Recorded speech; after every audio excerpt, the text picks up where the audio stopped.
The Mystery of Zhang Gong. Chapter 4. Unexpectedly, it hadn't even been a month before Zhang Ping actually committed a homicide. Lan Ju was slightly surprised, so he casually asked how they conspired the murder. Official Lu Dan wasn't quite clear on this matter either, so he only ambiguously said a few words about a murder weapon and how the class teacher was still hanging on to life with a single breath. Nobody knew whether he'd survive or not, but if he couldn't, then this would truly become a homicide case. With that said, he walked to the entrance of Wuhan Hall.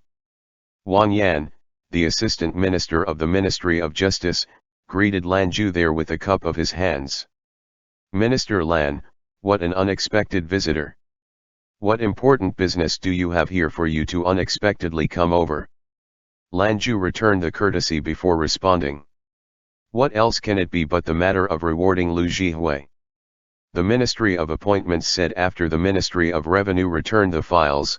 They handed over the Ministry of Justice's responsibility of consultation to us Ministry of Rights. Although this is a perfunctory matter, if I sent a mere legalist official to handle it I would appear to be neglecting Minister Lu, hence, I came here in person. I must trouble Brother Mo when to open up the files for me. Under the legal precedent of the Yang dynasty, if a minister was to receive promotion rewards, their background and history all had to be checked. Recently, a member of the Imperial Secretariat called Lu Jihui was promoted to the Deputy Chief Imperial Censorate and was gifted several rewards. The documents outlining the proposed promotion and rewards were first handed to the Ministry of Appointments and Ministry of Rights. They were responsible for making sure Minister Lu was innocent of all crimes and wasn't a criminal's descendant who deceivingly entered the court. Only then could he be formally promoted. Lan Ju felt this rule was a bit unnecessary. These things could be checked when a minister first acquire their ranks or major promotions. Why did they have to check them every time someone received a promotion? In the end, it only became a formality. The Minister of Appointments and Ministry of Rights could practically backwards recite the resumes of all fast-promoted ministers, adding reason to how unnecessary it was. But Lan Ju wasn't the type of person who liked making suggestions. Those who worked in the Ministry of Rights paid the most attention to the value of harmony. Suggestions should be left for those in the Imperial Censorate to propose. Anything he believed unreasonable should only be thought in his heart. Wang Yan smilingly said, "I expected this to be the case, but to be a minister of the same rank wanting to investigate records from the Ministry of Justice you require a written endorsement from the Chief Minister. I cannot open the files unauthorized." How coincidental our Minister Tao finally ran into a homicide case, so I'm afraid you'd have to wait until he finishes the trial. Just as he finished talking, dong-dong drumming began sounding outside. Wang Yan winked. "Look, our Chief Minister's going to be promoted soon. This trial's going to be big. I have freshly brewed tea here, worthy for you to temporarily sit here and drink. I have to leave for a moment. Since Minister Tao's trying the case, we have to listen and learn from the sidelines." Lan Ju smiled in his heart. The Chief Minister of the Ministry of Justice was his own father-in-law Lucien's disciple, an honest and upright minister, an honest person, with a lukewarm and slightly pedantic personality. If he was placed in the Ministry of Revenue or Hanlin Academy, with his mild personality and preference for smoothing things over, he definitely would have been an excellent minister. Unfortunately, he just happened to be the Chief Minister of the Ministry of Justice. It was said Minister Tao became the Chief Minister of the Ministry of Justice because it was Lucien's final wish before his death. Lan Ju suspected his father-in-law wasn't able to spit out his words with enough clarity before dying, causing his disciples to mistake Tao Jiufeng must only enter an idle ministry with Ministry of Justice. At the time, the former emperor was also ill beyond cure, so with a trembling hand, he approved and assigned Tao Jiufeng as the Chief Minister of the Ministry of Justice. During these few years, tragic cases dripping with blood lessened in the Ministry of Justice. They either went cold or were left for Court of Judicial Review to deal with. Once, in his memorial to the throne, Minister Tao had cheerfully written, "There's recently been another case covering a birthright dispute. Chen used the emperor's words and, due to the kindness and persuasion of the former and current emperor, the perpetrator shed tears of regret. It can be seen in this flourishing dynasty that even individuals with bloodthirst can be taught to do good. At that time, the emperor wasn't in power yet. After Prince Huai and Yuntang waited for a few auxiliary ministers to read this memorial, they forwarded it to the emperor and, with the head of the secretariat, officially replied on behalf of the emperor. Who is the perpetrator, and what is their sentence? Notes. Notes. 1. Ministry of Justice, an idle ministry, is pronounced as Sian Bulletin, whilst the Ministry of Justice, is pronounced as Sien Bulletin. 2. Chen, meaning servant. Used to refer to themselves when someone is talking to the emperor or someone of a higher rank. Minister Tao replied, the perpetrator pleaded guilty before the trial started.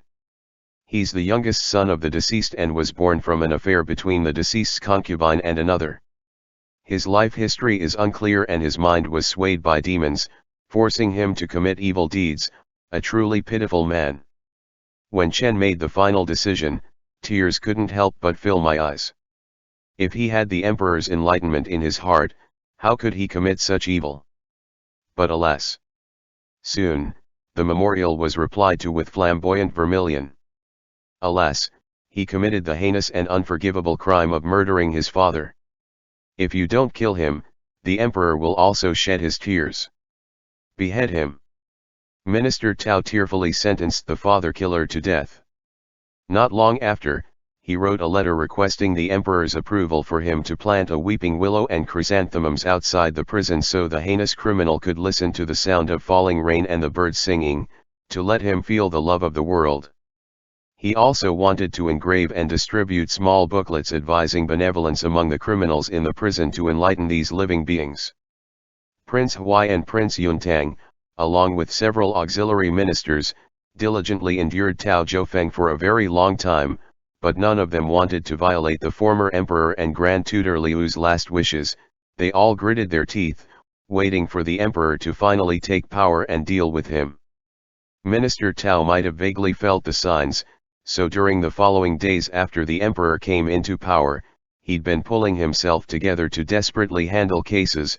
For every case, he'd personally sit in the trials, letting the smaller officials listen in from the sidelines to observe the details and make the final decisions for him. The smaller officials from the Ministry of Justice would call Minister Tao charitable Tao behind his back. Wang Yan had to endlessly listen to his father Wang Qin's complaints about Tao Zhofeng, so it was inevitable for him to also hold little respect towards him. When I first came in, I saw a constable had arrested 2 scholars. They appeared to be examines for the preliminary exam. Are they the suspects going to be tried for the case? It's unfortunate I'm not able to listen in on how the Ministry of Justice handles its cases, Lan Zhu said. Wang Yan raised his eyebrows. If you want to listen, I can take you with me. This case doesn't have anything to do with the court, so it'll be fine. Minister Tao won't be bothered. And, since these 2 really do appear to be for the preliminary exams, it'll be good for you to listen in anyway. Lan Zhu smiled. Then I'll go with you. I've been a minister for so many years, yet I haven't seen many trials. Wang Yan led him through a small side door to the Ministry of Justice's large hall. The trial had already begun. Lan Zhu stood behind a screen, only able to see Minister Tao sitting upright, asking with an expression of heartache, you 2 are examines for the preliminary exams and have read the emperor's literature. How could you still commit such crimes? Chen Shuo was trembling and crying. Master, we've been wronged. Last night, us 2 were sleeping at home, we didn't go anywhere, especially not to murder Mr. Jin. Minister Tao sighed. If you weren't the ones who did it, then why is wife Jin certain it was? Chen Shuo responded loudly. Just because she said it's us doesn't mean we actually did it. Master, please investigate this matter, it truly wasn't us. The suspect who is speaking, are you called Chen Shuo? Wife Jin said it indeed wasn't you who did it. According to her, the one beside you, Zhang Ping, was the true mastermind. You were probably just an accomplice. Chen Zhou trembled. This student isn't an accomplice. Nor is Zhang Ping the mastermind. We were both asleep at home last night. How could we possibly go to the capital's west to kill Lord Jin? Minister Tao sighed again. You say you were both asleep at home. Then, do you sleep in one room or two rooms? If it's one room, then do you sleep in one bed or two beds? If it's one bed, then who sleeps on the inner side and who sleeps on the outer side? Are you two shallow or deep sleepers? Can you prove that if you went out, he'd wake up, and if he went out, you'd wake up? Reporting back to Master, one of us sleeps in the west chamber and the other sleeps in the east chamber, but the family outside owns a dog. It'll bark as long as it hears the sound of footsteps. It didn't bark last night. If Master doesn't believe me, you can bring the neighbor here and ask them. Minister Tao pondered for a moment. Whether the dog barked or not, I'll naturally go inquire. An official standing aside secretly whispered a few words to the scribe, who whispered a few words to Minister Tao. This was followed by Minister Tao saying, even if the dog didn't bark, it wouldn't mean anything. I know that there's a type of drug in this world known as ecstasy or the senseless sweat powder. If you put it in a meat bun stuffing and dog food, the dog would fall asleep and not bark. Note. Senseless sweat powder, a type of drug that comes up in one of China's 4 great classical novels Water Margin, and has a powerful anesthetic effect that relaxes the user's muscles and suppresses the secretion from their sweat glands. It's made from datura flowers, also known as the devil's trumpets, a poisonous plant that can cause hallucinogenic and euphoric effects. Once again, the scribe whispered a few words into Minister Tao's ears, and he said, this drug could have been used on a person first before the dog. In other words, you could be asleep whilst he could be awake and vice versa. Chen Shuo suddenly became anxious. Master, everything needs evidence. What evidence can prove the student or Zhang Ping has ecstasy? Minister Tao was silent for a moment before replying with, there's no evidence to prove that you don't have it. Lanju almost laughed aloud behind the screen. The scribe coughed and chipped in. Master, it'll be best to call in wife Jin now. Minister Tao slowly slammed the gavel. Calling wife Jin. From behind the screen, Lanju peeked through a gap to look at that Zhang Ping and saw him standing there, motionless and unspeaking, his eyelids dropped with a poker face, appearing very suitable with the Ministry of Justice's large hall. Lanju couldn't help but think in his heart. Did he do it or not? End chapter. The Mystery of Zhang Gong. Chapter 5. After a short while, a middle-aged woman entered the trial court hall before kneeling down to the floor and wept bitterly with a runny nose. I plead the heavens to be my judge. This man named Zhang Ping conspired to murder my husband, causing me to almost become a widow. Woo woo woo. Master, you have to make him pay a debt of blood with his blood. Woo woo woo. Minister Tao's voice was warm. Wife Jin, murder isn't a small crime. If you accuse them wrongly, these 2 future pillars of the court may have to fold here in this trial court hall. Your husband, Jin Lifa, was attacked in the middle of the night. Why are you so certain Zhang Ping is the perpetrator? Was there a witness? The night was dark, so did the witness see clearly? Wife Jin blew her nose. Reporting back to Master, my husband has always been kind and never offended anyone. Everyone in the troop and neighboring citizens can all testify. Until a few days ago, this Chen Shuo recommended Zhang Ping to write a script for our troop. However, we couldn't act on it, so we didn't give him the originally set amount of money. Hence he held this grudge and performed this evil scheme against my husband. Wife Jin wrung her handkerchief, crying whilst explaining how the night before yesterday her husband, Jin Lifa, had a bad stomach from food, so he had to continuously go to the latrines. After the 3rd watch of the night, Jin Lifa had to visit the latrines again. From her room, she heard a scream, so she ran to the latrines and saw Jin Lifa had fallen into the pit. After he was dragged up by a few people, he was found to be unconscious. Everyone thought it was due to the smell. It was only until someone fetched some water to rinse him did they find the wound on his chest. Fortunately, it was between his clavicle and shoulder, so he didn't die. But filth had entered the wound and he'd lost excessive blood, so he was currently unconscious. Half of his foot stepped in Yama's court. Notes. 1. Third watch of the night, between 11 p.m. to 1 a.m. 2. Yama, king of hell. Minister Tao lamented, it seems the culprit was hiding in an ambush in the latrines in advance and assaulted Jin Lifa after he entered. Hiding in such a filthy place for such a long time, this culprit is very forbearing. A constable sent up one of the troop's apprentices, Xiao Wu, to testify. At that time, Xiao Wu was punished by his shifu to practice the horse stance under a big tree. After hearing Jin Lifa's scream, in his trance, he saw a figure flash by. However, he couldn't see clearly under the moonlight, he only remembered the figure to be tall and thin. In the hall, the constable reported that after inspecting Jin Lifa's wound, the murder weapon should be a sharp knife. Wife Jin said her husband currently only had grievances with scholar Zhang Ping, so the constables went to investigate Zhang Ping and found that he changed a new knife in his noodle stall. According to the noodle stall's regulars, there was indeed a long pointed knife used for peeling fruits and vegetables.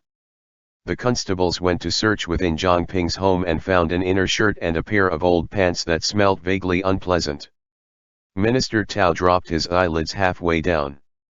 In other words, the suspect Zhang Ping may have abandoned the murder weapon and blood-stained outer clothing after the assault, but the bloodless clothing, due to lying in ambush in the latrines for so long, left a smell that became a clue. Zhang Ping, there's both a witness and physical evidence, how do you defend yourself? Zhang Ping raised his eyelids and slowly spoke, Master, this student believes that none of them counts as substantial evidence. Moreover, wife Jun's words aren't entirely true. It's not that they didn't give the student the money they originally promised, but they gave no money at all. It's not because they couldn't perform the play, but because Mr. Jin's theater troupe was already in line. Minister Tao narrowed his eyes. If it's as you just said, then isn't that more reason to kill Jin Lifa? Reporting back to Master, this student's vegetable knife was lost 2 days before the incident. Someone can testify, Zhang Ping responded. Chen Chuo nodded beside him. Yes, the regulars at the noodle stall should know that Zhang Ping entrusted me with buying the new knife at blacksmith Wang's, who can also testify. Zhang Ping pickled a jar of duck eggs and a few of them became smelly, so he and I ate a few. Den Yu and Cao Qing, the people who live in the same courtyard as us, also ate a few, so they can testify as well. After Zhang Ping finished eating, he smashed the duck egg and pickled garlic jars, so how could his clothes not smell? Besides, Zhang Ping had never been to Mr. Jin's home. It's widely known that Mr. Jin lives with the troupe, those who rehearse would often practice overnight. How could Zhang Ping enter the courtyard with such success, go to the latrine to harm Mr. Jin, then come out without a hitch? Xiao Wu straightened his neck. Because you are Zhang Ping's accomplice. Reporting to Chief Minister, Chen Chuo would often come to our troop and walk around, he even used to like our troop's sister Xiang He. He must have been the one to show Zhang Ping the way.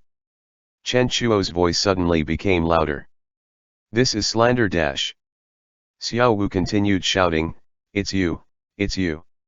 In addition to wife Jin's crying and the constable's loud shouts, the court hall was in chaos. Lanju rubbed his forehead behind the screen. Yellow, everything's yellow. Jin Lifa was dazedly struggling under a trance.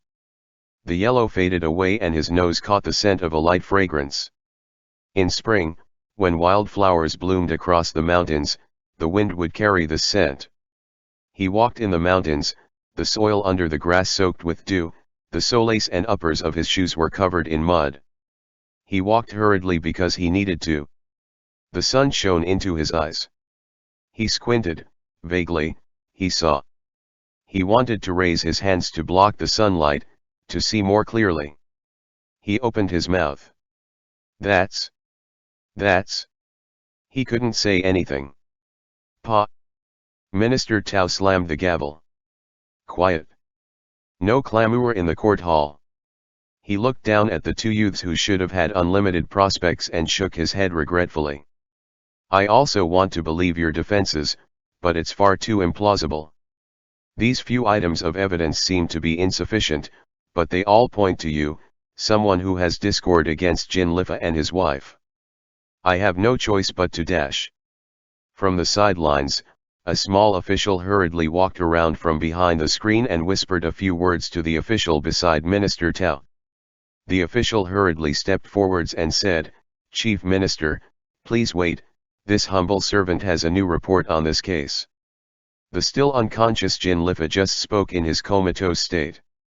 This may be a new clue. Well? What did he say? Minister Tao asked.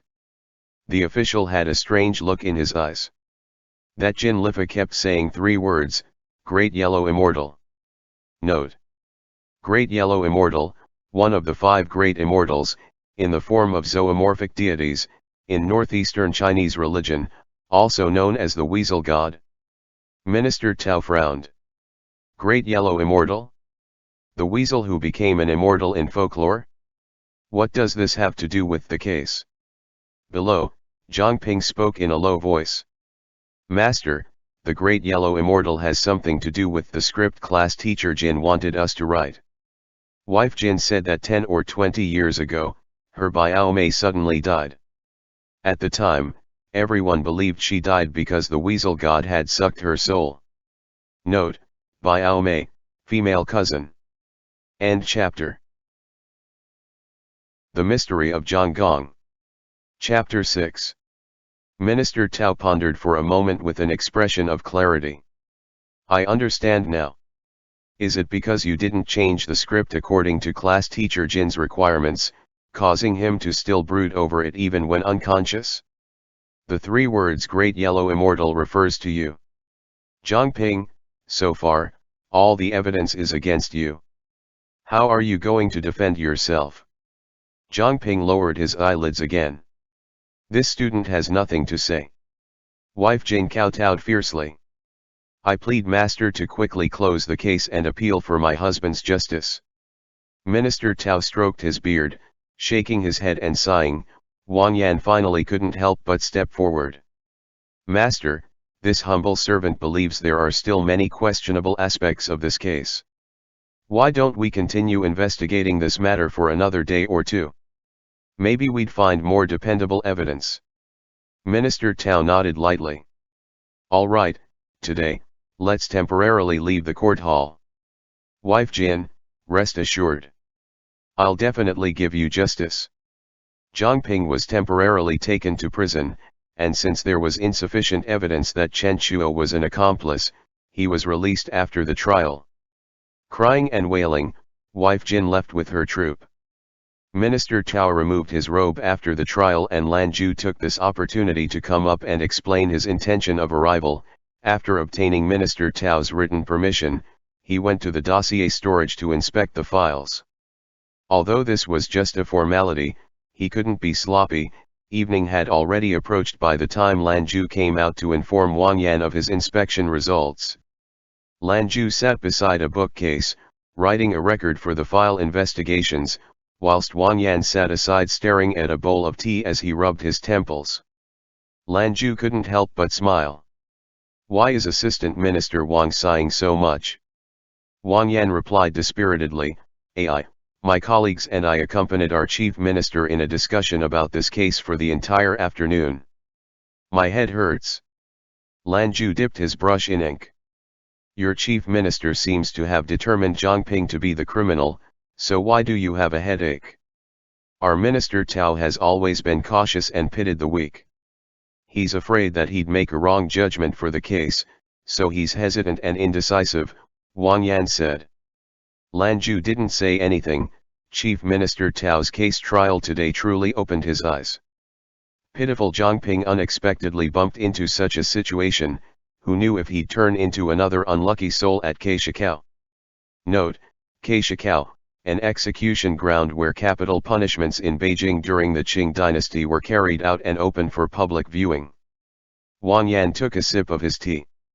I think there's something strange about this case. The perpetrator may not be Zhang Ping. Lan Zhu still didn't answer.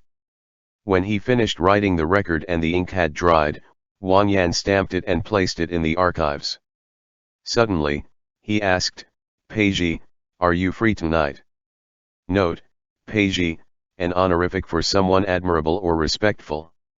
I'll have no more matters to deal with after I finish archiving in my ministry. Could it be that you want to invite me to dinner? Wang Yan proceeded to laugh and said, rather than eating, isn't it better to listen to a new play? Will you go? Vice Minister Wang, if you're going to be investigating today's case, wouldn't it be a bit unorthodox for me to come along? You're speaking as if you're so well behaved. Rest assured, I definitely won't make you find trouble with me, I just need your help. I'll treat you to tonight's play, however, can it be performed at your residence? In the evening, the Suanluo Water Pavilion in Vice Minister Ian's residence was draped with veils, lights brightly glittering and curtains swaying with the breeze. It brought a natural serene coolness. On the temporarily set up stage, a scholar was pulling a lady and singing emotionally. My good sister, for the past few days my heart has been broken from yearning. Tea couldn't stop my longing, nor were my meals fragrant. Every day I watch you from the pavilion and wonder if you ever think of me. Lan Zhu felt his molars sour. Wang Yan shook his fan and said, Aya, this is a really good place for listening to music.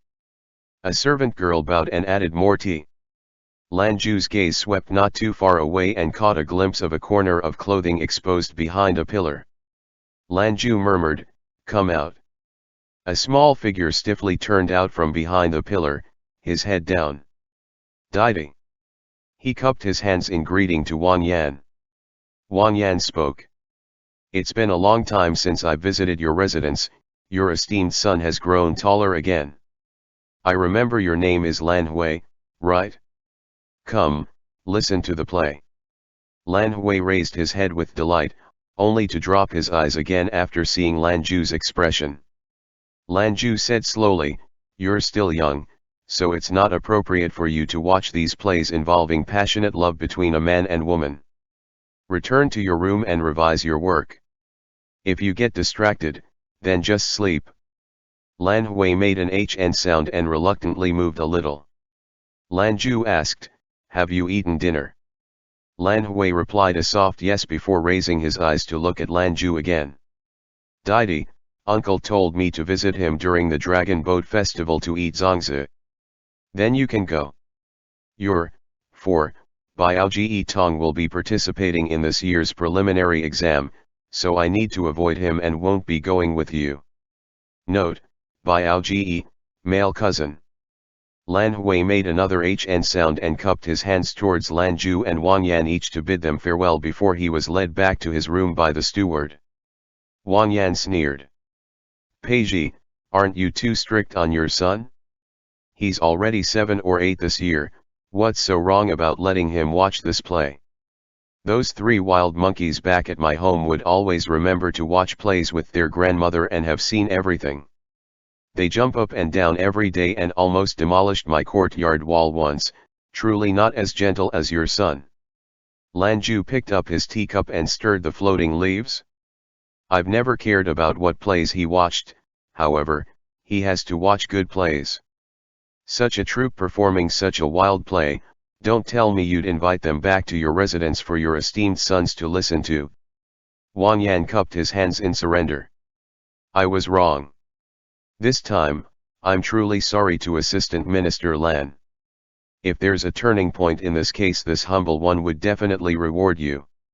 With that said, the play on stage had already finished, a page boy went to their seats and genuflected. Greeting Master Lan and this master. Was the small play just then pleasing to your eyes? We have another gift prepared for you, coming next is the meeting under the moon. Lan Zhu frowned. The play just then was mediocre. There's no need to sing the next one, bring the roster and choose another one. The pageboy retreated in fear and trepidation. After a while, a middle-aged man came over. The man played the role of a clown and he'd already put on the appropriate makeup. Wiping his snow-white nose, he held up the roster and respectfully said, "If these two masters don't like watching literary plays, then I'll get some people to sing a martial arts play." Lanju slowly flipped through the roster. "Actually, I'd like to listen to literary plays, it's too noisy to watch martial plays at night. However, all the plays are of a gifted scholar and beautiful lady, I've gotten tired of listening to them. Don't you have anything new?" The man nodded quickly. We do. Does this master like to listen to mythological plays? We have one called Lady of the Ancient Well, about a scholar and a water ghost, another one called Fairy's Resentment, about the cowherd and weaving maid, and another one called Enchanting Maiden, about the fox immortal. There's always something about a female fox immortal, where a scholar meets the female fox immortal, it's still a bit trite. Isn't there anything fresher? Like a maiden meeting a male fox immortal." The man's expression flickered, and he hesitated. "We do, however." Lanju raised his eyebrows. "Could it be inconvenient to be sung in my residence?" The man promptly said, "How could one dare? To be able to sing at Master Ian's residence is a blessing to all of us. It's just, this is a new play and hasn't been added to our pamphlet yet.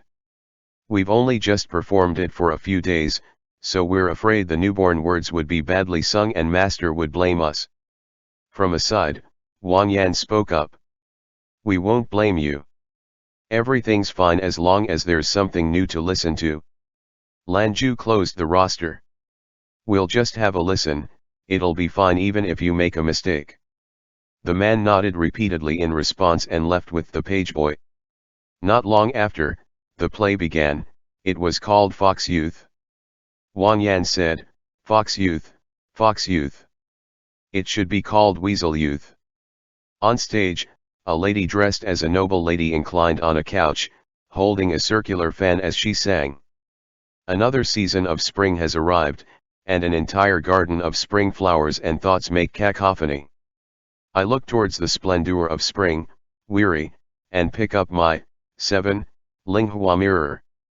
The person in the mirror doesn't have the slightest hint of spring's complexion on her brows."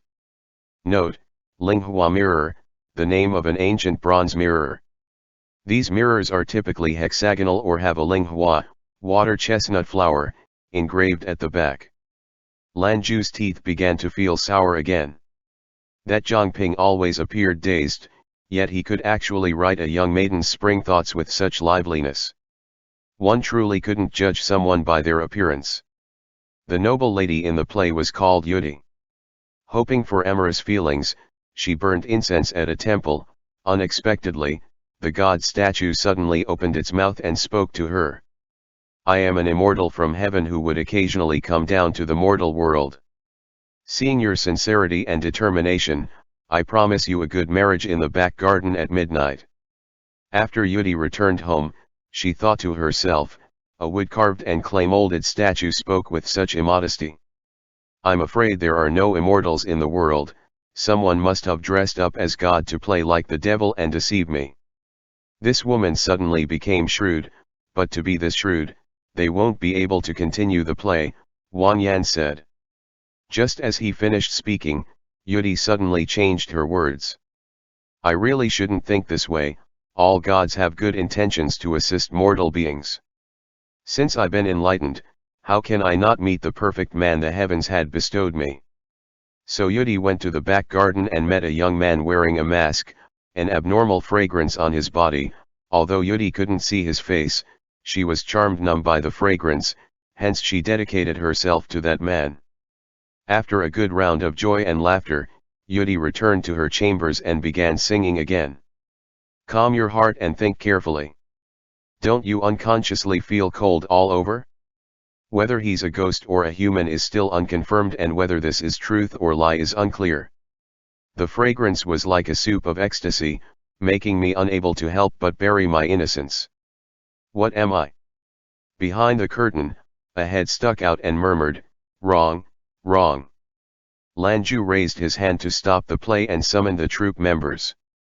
"Why did you say it's wrong?" For a while, the white-nosed man mumbled as if hiding something before he hesitatingly said, "Master, to be honest, the play was changed later on. Our class teacher said the original script was a failure and someone fixed it. Just then, the words were sung wrong, it was sung according to the original, these damn juniors." That first section Yudi sang when she first returned from the temple was also wrong, it was sung according to the old script. The sections after that and from the beginning of the play were the newly revised words, right. The white-nosed man prostrate on the ground. Yes, yes. Lanju had already seen through it, that Yudi kept the script in the circular fan she was holding. A momentary mistake most likely occurred and she accidentally used the fan with the original script, causing her to sing wrong. He smiled. "Never mind. It was me who originally forced you to sing, there's nothing wrong with getting it wrong. Continue." The white-nosed man thanked him and left. Yudi changed to another circular fan and started singing again. The tune was still the same as before, but the words had completely changed. "Calm your heart and think carefully. No matter how I think about it, he's still my husband. My darling who, you must be an immortal to have held my heart. My darling who, I long for tomorrow's day to instantly turn to night so I can see you again." Yudi and her husband who secretly exchanged conjugal affections for several days before Yudi suddenly found out something wrong with husband who. On another tender night, Yudi asked, "Husband, why do you have a tail?" Husband who finally admitted, "I shouldn't lie to you. I'm actually a fox, not an immortal." Husband who said he was a fox that wanted to be an immortal. He fell in love with Yudi's beauty, so he met her every night. Husband who also said the rich fragrance on his body was to hide his fox odor. Yudi raised the circular fan before her eyes and sang with a low voice. "To use the fragrance of ecstasy, for this reason, is appropriate. But why do you always refuse to let me see your true face? Could it be you're still lying to me?" Yudi suddenly paused before retreating until she was quickly approaching the edge of the curtains. Pretending to be rebuked, she turned around. When husband who held her shoulders and turned her back around, her peony flower circular fan had already turned into a dragonfly roost. Lanju couldn't help but laugh. Yudi affectionately sang to husband who. "You don't have to lie to me. Even if you're a fox, not an immortal, my heart remains the same towards you." On the second day, Yudi's married sister returned home. Yudi told her she fell in love with an immortal and was soon going to leave with him. She also said, "Sister, if I'm unable to be filial to our parents, please apologize to them on my behalf and tell them to not blame me." Her sister thought Yudi was delusional. A few days later, the family suddenly discovered that Yudi was missing. The only thing left was a letter and sachet. In the mountainous forest, Yudi and husband who were snuggling before some flowers. By the time the play was over, it was already the fourth watch of the night. Ju ordered people to reward the troupe. Wang Yan murmured, "I'm afraid the perpetrator really isn't Zhang Ping." Note, fourth watch of the night, between 1 a.m. to 3 a.m. Lanju felt it inappropriate to say anything. He just picked up the already cold tea and said to the steward, "Call over the troop leader. Just tell them I felt this play was really good, and I really want to see the original script." End chapter.